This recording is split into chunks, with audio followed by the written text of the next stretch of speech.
To antisocial behaviour, which is critical of the police. The Chief Inspector of Constabulary, Sir Dennis O'Connor, says it's time to stop the rot. This is what his report says about each of our forces. In Essex, Hertfordshire, those two places, people said they were less satisfied than elsewhere with the feedback they get from the police.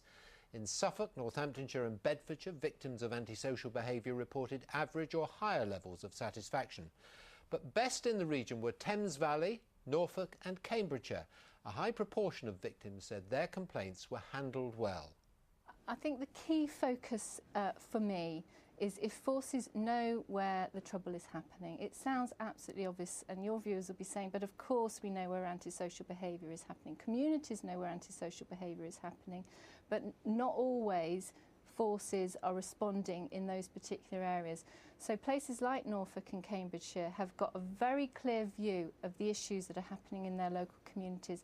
Their neighbourhood policing teams know where the problems are. They take swift action to resolve those problems.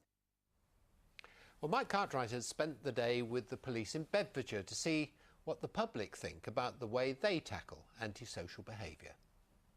It used to be you get a lot of trouble, fights here and dealings under the staircase, and nobody would go round there. Last Saturday I came home and right in front of me front door somebody dropped some paint and it was all on my doormat as well. And been round here working, we had stones and stuff thrown at us by youths in the past. We've had groups hanging around, certainly around the shops, which has put the shopkeepers off, and certainly the customers. And we've had regular complaints from the shopkeepers saying we've got a group of youths out here, not necessarily causing serious issues, but minor graffiti, criminal damage. Antisocial behaviour in one part of Bedford, where today police were keen to be seen talking to residents. But according to Her Majesty's Inspector, 81% of people in the county who called their force over such things were satisfied. The report said Bedfordshire is interesting because levels of crime are moderate to low, but reports of antisocial behaviour are high.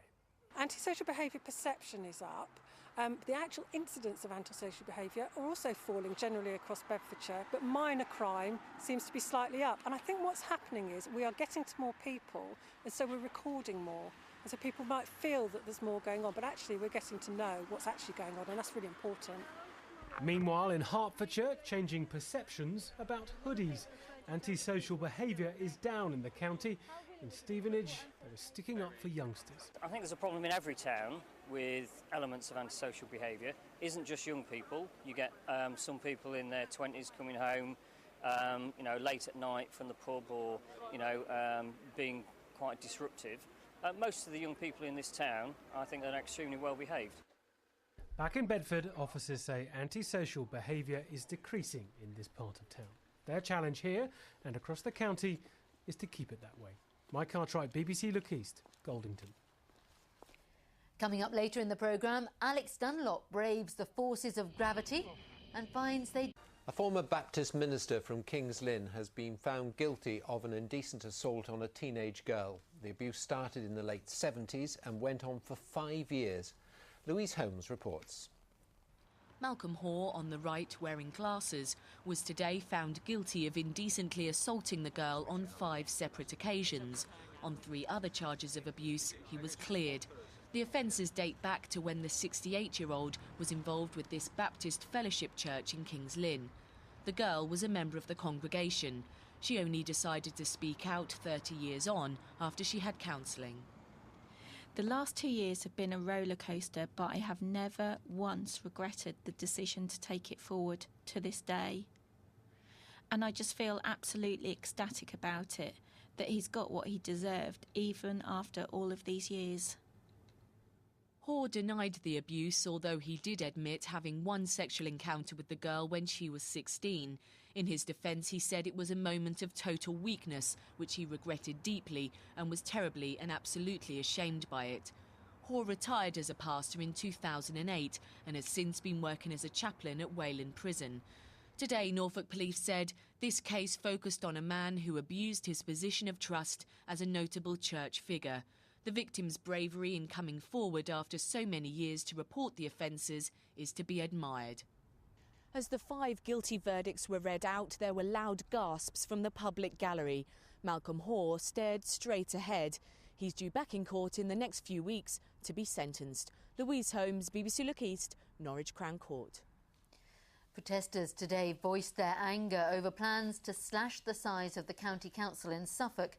Trade unionists lobbied councillors as they met to discuss the plan, but they've decided to press ahead with outsourcing many council services. The authority says it will save money.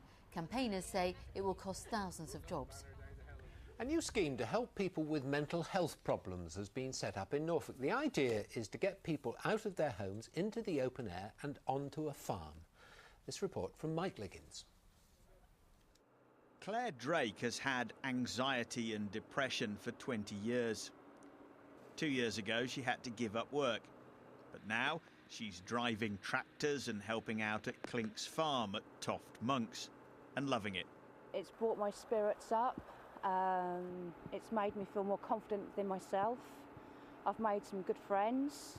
It's all good. The fact that you're not judged just because you have something like a mental health condition. The friendliness, the outdoors, the animals. It's all about what you can do, not what you can't do.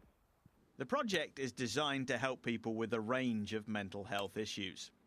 Malcolm and Cliff have early onset dementia. Cliff nearly had his cat chewed by one of the pigs. That's mine. Dutchman Duca Dobma is the farmer. He spent many years on similar care farms and knows how well they work. I think it's something magical happening on the farm where you've got a lot of space, you've got the fresh air, and you've got meaningful activities. And I think it's where the motivation starts, that people really like to come here on the farm instead of staying indoors, surrounded by walls and worried about their personal problems.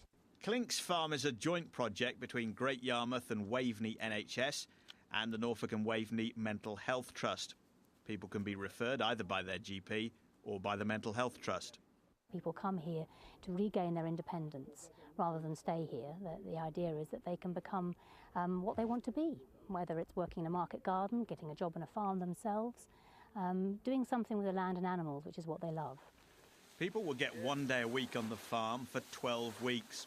For Malcolm and Cliff, and for Claire Drake and the others, Clinks Farm is already working a minor miracle. Mike Liggins, BBC Look East, Norfolk. 1,000 people have been to a jobs fair in Norwich where more than 500 jobs were on offer. Marks & Spencer, Debenhams and a local hotel were among the employers offering a mixture of seasonal and permanent jobs. It was organised by Jobs Centre Plus. I've been made redundant from Bernard Matthews 2 years ago, but the sort of work I'm looking for is anything in hospitality or catering. Just been made redundant from Connors last week. Obviously I've always worked, so I'm now looking for work and I've got a 14-year-old son, so it's quite a worrying time for me at the moment. I've been out of work for exactly a year now and I'm looking for anything from construction to everything, driving. In football, Ipswich Town have signed midfielder Jake Livermore on loan from Tottenham until January. He's 20 years old and spent 2 months last season at Peterborough in the Championship, scoring once in 9 appearances. He trained with Ipswich this morning and he's available for Saturday's trip to Scunthorpe. The Essex batsman Alistair Cook has been named in the England squad for the Ashes Tour of Australia this winter. Cook struggled against Australia in his Test career. He's averaged below 27. His Essex teammate, fast bowler Maurice Chambers, will be in the England Performance Programme.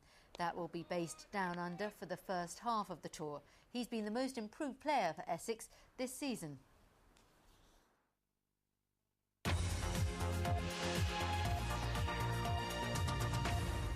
You're watching